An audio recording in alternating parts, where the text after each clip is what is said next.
Hello friends, welcome to my channel. ಇವತ್ತು ನಾವು D ಲೆಟರ್ನಿಂದ ಆರಂಭವಾಗುವಂತಹ ಪದಗಳನ್ನು ಇಂಗ್ಲೀಷ್ನಲ್ಲಿ ಯಾವ ಥರ ಹೇಳೋದು ಅಂತ ನೋಡೋಣ. ಕರ್ತವ್ಯ, ಡ್ಯೂಟಿ. ಕನಸು, ಡ್ರೀಮ್. ದಾನಿ, ಡೋನರ್. ವಿಭಾಗ, ಡಿವಿಷನ್. ವೈದ್ಯರು, ಡಾಕ್ಟರ್. ದೂರ, ಡಿಸ್ಟನ್ಸ್. ವಿತರಿಸಿ, ಡಿಸ್ಟ್ರಿಬ್ಯೂಟ್. ಬಾಗಿಲು, ಡೋರ್. ಉಡುಗೆ, ಡ್ರೆಸ್. ಕುಡಿಯಿರಿ, ಡ್ರಿಂಕ್.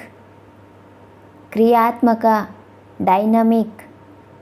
ಹನಿ, ಡ್ರಾಪ್. ಚಾಲಕ, ಡ್ರೈವರ್. ಚಿತ್ರ, ಡ್ರಾಯಿಂಗ್. ಪ್ರಬಲ, ಡಾಮಿನೆಂಟ್. ದಾಖಲೆ, ಡಾಕ್ಯುಮೆಂಟ್. ಭಾಗಿಸಿ, ಡಿವೈಡ್. ಅನುಮಾನ, ಡೌಟ್. ದುಪ್ಪಟ್ಟು, ಡಬಲ್. ಕೊಳಕು, ಡರ್ಟಿ. ವಿಭಿನ್ನ, ಡಿಫ್ರೆಂಟ್.